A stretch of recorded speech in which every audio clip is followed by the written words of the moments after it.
Welcome to Tarun IAS. आज हम 4 अक्टूबर 2022 की करंट अफेयर को हम डिस्कस करेंगे। द हिंदू और इंडियन एक्सप्रेस से लिया गया है, जैसा कि हम लोग रोज़ आपके सामने लेकर आते हैं और आपके एग्ज़ाम के लिए ये बहुत ही इम्पॉर्टेंट है, सारे एग्ज़ाम के लिए, not only for the UPSC, to another exam also, like बहुत सारे, है ना। तो शुरू करते हैं आज के जो करंट अफेयर जो 5 बहुत ही इम्पॉर्टेंट है, जिसे लगता है कि भाई प्रीलिम्स में इससे प्रश्न बन सकते हैं।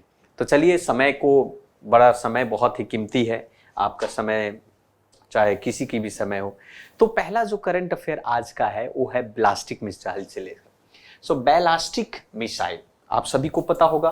बैलिस्टिक मिसाइल के बारे में नाम तो सुना होगा, चर्चा में अक्सर रहता है और हर साल या फिर हर महीने आप देखते होंगे कि कुछ न कुछ आता है।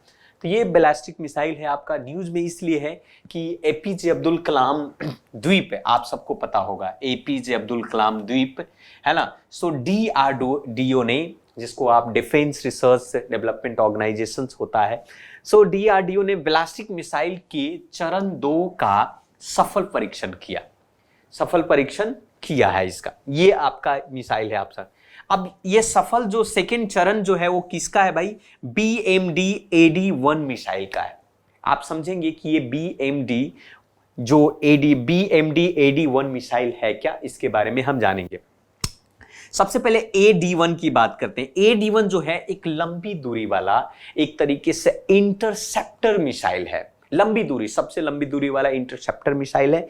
मतलब कह सकते हैं कि विमान के रूप में ये लंबी दूरी की ये बैलिस्टिक मिसाइल के कम एक तरीके से 100 वायुमंडलीय और एंडो वायुमंडलीय के अवरोधन दोनों के लिए डिजाइन किया गया। आप जब पढ़ेंगे ना, वायुमंडल को लेयर बाय लेयर डिफाइन किया गया, डिसाइड किया गया, अस्तर बाय अस्तर। तो ये लंबी दूरी वाला मिसाइल कहने का मतलब यहां पर हुआ कि ये बैलिस्टिक मिसाइल जो है 100 जो वायुमंडल है, आप जब लेयर पढ़ते हैं ना भाई, आप जब भी लेयर के बारे में पढ़ते हैं ना, है ना, स्ट्रियोस्फीयर हो गया आपका, ये सारे। सो AD-1 आपका लंबी दूरी का इंटरसेप्टर मिसाइल है ना। और ये इंटरसेप्टर मिसाइल सबसे लंबी दूरी का मतलब यहां पर ये हुआ कि बैलिस्टिक मिसाइल जो होगा एक्सो वायुमंडलीय और एंडो वायुमंडलीय के अवरोधन दोनों के लिए डिजाइन किया गया है, ताकि जो है कोई भी अवरोध उत्पन्न ना हो। साथ साथ में अगर हम दूसरे चरण की बात करें तो दूसरे चरण में यहां पर यह कहा गया है कि ठोस मोटर द्वारा, अर्थात सॉलिड मोटर के द्वारा इसको संचालित किया जाएगा। और ये जो मिसाइल है आपका पूरी तरीके से एक स्वदेशी मिसाइल है, पूरी तरीके से अपना देश स्वदेश में बनाया गया है। और इसमें नेविगेशंस और मार्ग और उन्नत नियंत्रण वाले सारे प्रणाली जो है इसमें ऐड किए गए हैं इस बैलिस्टिक मिसाइल के अंदर में। तो ये आपके एग्जाम में इंपॉर्टेंट है, आप देख सकते हैं। ये लॉन्च किया गया है ये मिसाइल आपका, और कहां लॉन्च किया गया है? एपीजे अब्दुल कलाम द्वीप पर। एपीजे अब्दुल कलाम किसके द्वारा भाई? तो DRDO के द्वारा, राइट। इस चीजों को आप समझ सकते हैं। दूसरा जो इंपॉर्टेंट न्यूज है आपका, ये है उर्वरक से संबंधित। हम सभी को पता है कि हमारे किसान भाई के लिए, हमारी कृषि को विकसित करने के लिए, बेहतर बनाने के लिए उर्वरक की आवश्यकता होती है। और किसान को उर्वरक न मिले तो भाई हमारी खाद्यान्न की जो भरपूरता है कैसे संभव हो सकता है? क्योंकि भारत जो है विशाल देश है, सबसे अधिक जनसंख्या वाला, विश्व में दूसरी सबसे अधिक जनसंख्या भारत के पास है। और इतनी बड़ी जनसंख्या को चलाने के लिए तो है खाद्यान्न में संपूर्णता का होना तो बहुत जरूरी है। तो अभी इस उर्वरक जो है खबर में आने के पीछे कारण ये है कि यहां पर सरकार ने एक बेहतर काम किया है कि कीमत में, आप सभी को पता है कि जिस तरीके से महंगाई बढ़ रही है, तो महंगाई बढ़ने के कारण जो है सारे जितने भी खाद्य पदार्थ हैं या फिर अन्य खाद्य पदार्थ है उस पर महंगाई बढ़ रही है।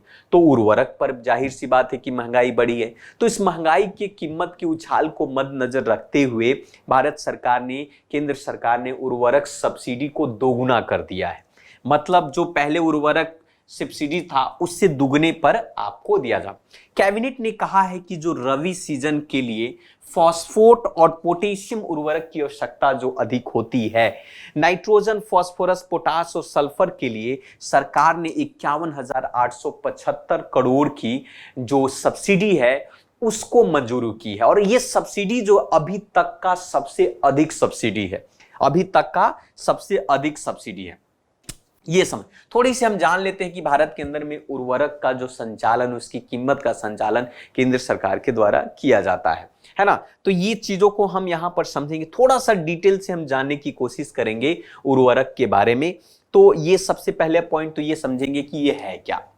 तो उर्वरक क्या होता है, फर्टिलाइजर क्या होता है। जब आप इंडियन इकोनॉमिक्स पढ़ रहे होते हैं या फिर आप ज्योग्राफी पढ़ रहे होते हैं तो वहां पर उर्वरक के टाइप से लेकर हर चीज को डिफाइन किया जाता है। उर्वरक फर्टिलाइजर का सीधा सा संबंध और मतलब है कि किसी भी कार्बनिक या अकार्बनिक पदार्थों के रूप में इसको परिभाषित किया जाता है, ऑर्गेनिक या इनऑर्गेनिक, चाहे वो प्राकृतिक रूप से हो या कृत्रिम रूप से हो। अगर प्राकृतिक रूप से होगा, है ना, तो उसको बायो फर्टिलाइजर्स कहा जा सकता है। जैसे कंपोस्ट हुआ कि भाई घर की जो कार्बनिक पदार्थ है, जैसे अवशिष्ट पदार्थ है, जैसे गाय का गोबर हुआ या फिर आप फल के छिलके हुए, जिस प्रकार से जो अवशिष्ट है उस अवशिष्ट पदार्थ की डिकम्पोजिशन से जिस प्रकार के कृत्रिम रूप से उर्वरक का निर्माण होता है उसको कृत्रिम उर्वरक कहते हैं। लेकिन जब आप केमिकली रूप से अकार्बनिक पदार्थ के तौर पर केमिकल्स के माध्यम से जब आप फर्टिलाइजर का प्रयोग करते हैं तो वो फर्टिलाइजर आपका क्या कहलाता है, उर्वरक कहलाता है। वो किस कृत्रिम उर्वरक हुआ, कृत्रिम उर्वरक। तो यहां पर प्रकृति कृत्रिम पौधे की वृद्धि के लिए आवश्यक है अधिक रासायनिक तत्व, पोषक तत्व की आपूर्ति करता है।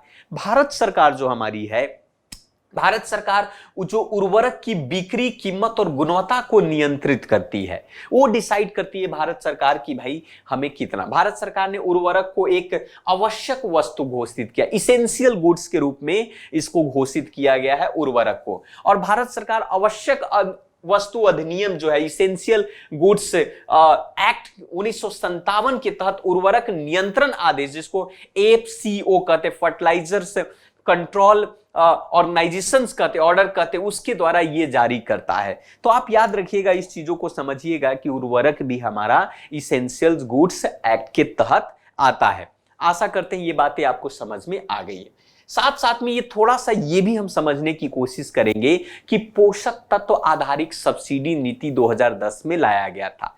हम हालांकि आप इंडियन इकोनॉमिक्स के क्लास में जाकर आप देखिए, वहां पर तो हमने काफी डिटेल से इसकी चर्चा की है कि पोषक तत्व आधारित सब्सिडी क्या होता है। सरकार जो है क्या करती है इसमें कि उर्वरक की एक निहित विन विन जो आपके पदार्थ, जैसे मैक्रो फर्टिलाइजर हुआ, माइक्रो हुआ, तो ये जो पोषक तत्व है आपका, मैक्रो और माइक्रो क्या है, पोषक तत्व है, न्यूट्रिएंट्स है ना। अब जैसे मान लिया कि इसमें ए नाइट्रोजन हो गया, पी फास्फोरस हो गया, के पोटेशियम हो गया, ए सल्फर हो गया, इसके वजन के आधार पर, वार्षिक आधार पर सब्सिडी तय किया जाता है कि भाई खेतों में नाइट्रोजन कितना प्रयोग करना है, फास्फोरस कितना प्रयोग करना है, सल्फर कितना प्रयोग करना है, तो उसकी आधार पर ये सब्सिडी डिसाइड होता है।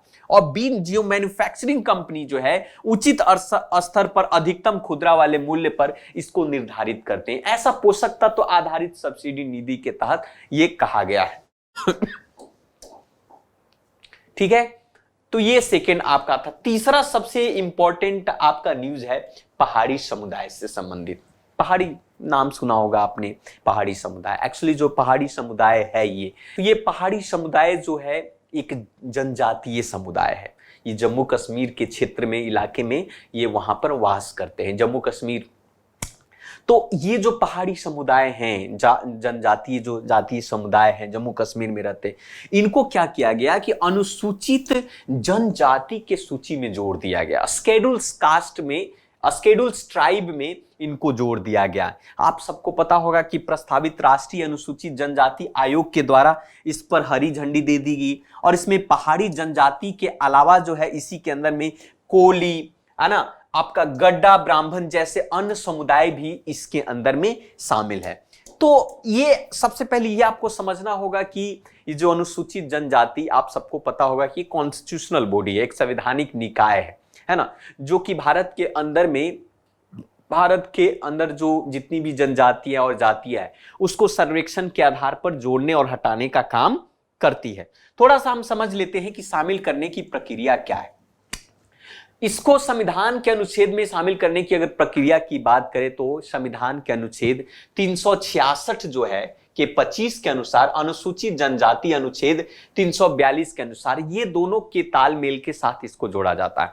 अनुच्छेद 342 कहता है आर्टिकल 342 कहता है कि अनुसूचित जो जनजाति है, अनुसूचित जो जनजातियां हैं या आदिवासी समुदाय हैं, इन जनजातियों और जनजाति समुदाय का हिस्सा या समूह जिसे राष्ट्रपति के द्वारा एक सार्वजनिक अधिसूचना के माध्यम से घोषित किया जाता है। एक सर्वे होता है, कमीशन जो है रिपोर्ट तैयार करती है और रिपोर्ट तैयार करने के बाद राष्ट्रपति के सूचना अधिसूचना के आधार पर इनको जोड़ दिया जाता है। भारत सरकार इस मामले को देखने के लिए एक समिति भी बनाती है ना। अभी इस मामले को देखने के लिए एक जीडी शर्मा समिति बनाई थी। जीडी शर्मा ये भारत के महापंजीयक द्वारा ये रिपोर्ट बनाया गया।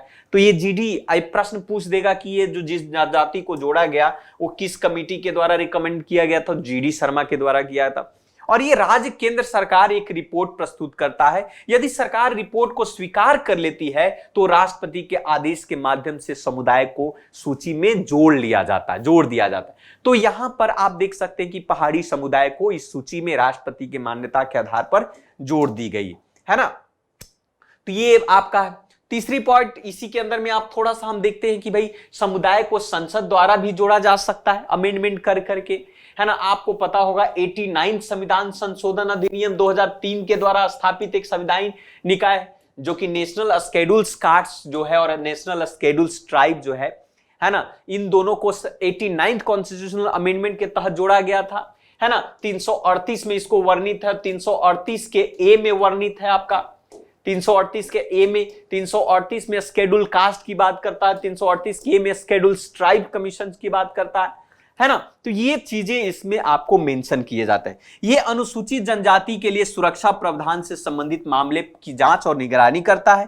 ये विशेष शिकायतों को जांच करता है। ये अनुसूचित जनजातियों के सामाजिक आर्थिक विकास में सरकार को सलाह देता है और राष्ट्रपति को हर साल ये वार्षिक रिपोर्ट आपको राष्ट्रपति को भेजता है ना। रिपोर्ट की मांग राष्ट्रपति के द्वारा इनसे की जाती है। तो ये इससे संबंधित आपके मुद्दे थे।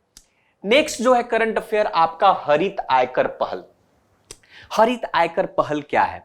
देखिए, राष्ट्रीय एकता दिवस मनाया जाता है। आप सबको पता है कि सरदार वल्लभ भाई पटेल के जन्म दिवस पर सरदार वल्लभ भाई पटेल को आयरन लौह पुरुष भी कहा जाता है, या फिर कह सकते हैं कि भाई हमारे भारत को अखंडता, या कह सकते हैं भारत को एकता में एक सूत्र में जोड़ने का जो श्रेय है उनको दिया जाता है। तो राष्ट्रीय एकता दिवस पर आयकर विभाग ने हरित आयकर पहल की शुरुआत की। हरित आयकर है क्या, इसको हम समझेंगे। हरित आयकर जो है केंद्रीय प्रत्यक्ष बोर्ड के द्वारा लॉन्च किया गया है। केंद्रीय प्रत्यक्ष बोर्ड मतलब सीबीटी आप कह सकते हैं, सेंट्रल जो है सीबीडीटी कह सकते हैं। क्या बोल सकते हैं इसको? CBDT, central board of direct tax के द्वारा इसको लॉन्च किया गया है, इनके द्वारा लॉन्च किया गया है। आयकर विभाग के भवन और अन्य सार्वजनिक क्षेत्रों में और उसके आसपास पेड़ लगाकर सूक्ष्म वन बनाकर हरित वारण बनाना। इसका उद्देश्य क्या है, मकसद क्या है? हरित आयकर पहल का मतलब ये कहता है central board of direct tax की भारत के अंदर में जितने सीबीटी के क्षेत्र हैं या कार्यालय हैं या उसका परिसर है, वहां पर हरे पेड़ पौधे माइक्रो जो फॉरेस्ट लगाने की बात ये कहता है हरित आयकर पहल के तहत। विभाग के मामले में जितने भी लगे पेड़ पौधे फल एक डंठल के साथ समारोह में गणमान्य व्यक्तियों को आमंत्रित करना जारी रखेगा। इस तरह के पहल सूक्ष्म वन को उद्घाटन पंजाब के अटारी सीमा के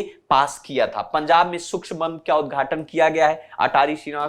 थोड़ा हम समझेंगे कि भाई सूक्ष्म वन होता क्या है, इसके बारे में हम जानेंगे, है ना। सूक्ष्म वन क्या है, ये पंजाब में इसकी भी आपको शुरुआत की गई। मतलब कह सकते हैं एक छोटा सा रोपित जंगल, मतलब खुद से उसको क्या किया गया है, प्लांट किया गया है ना, जो वृक्षों के घनत्व और जैव विविधता को अधिकतम करता है। मतलब भाई इतने सारे छोटा सा जगह है और उसी में आपने वन की तरह उसको लगा दिया, घने जंगल की तरह आपने उसे बना दिया। इसके लिए काफी संगन तरीके से उसको भिन्न प्रकार से उसको यूज किया जाए ताकि भूमि के भूखंड में जंगल के अलग अलग परतें हो, जैसे कि झाड़ियां और छतरियां न कि केवल पेड़, है ना।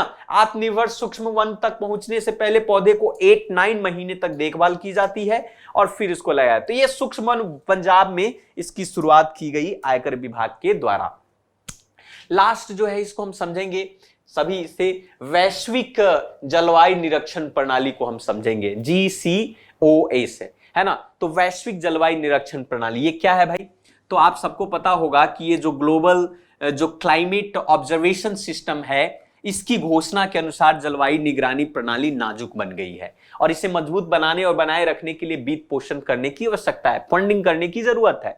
एक तरीके से ये सहप्रयोजित कार्यक्रम है ना, सहप्रयोजित कार्यक्रम है जो नियमित रूप से वैश्विक जलवायु अवलोकन की स्थिति को आकलन करता है और इसके सुधार के लिए मार्गदर्शन प्रदान करने की कोशिश करता है। जिस प्रकार से हमारी क्लाइमेट दिन पर दिन बदल रही है, वैश्विक जलवायु में परिवर्तन हो रहा है, तो इसके प्रति कंसर्न जो है ज्यादातर अधिक हो गया है। इसके लिए कौन कौन सी संस्था काम करेगी, संगठन में काम करेगी, इस चीज पर भी विचार करने की जरूरत है।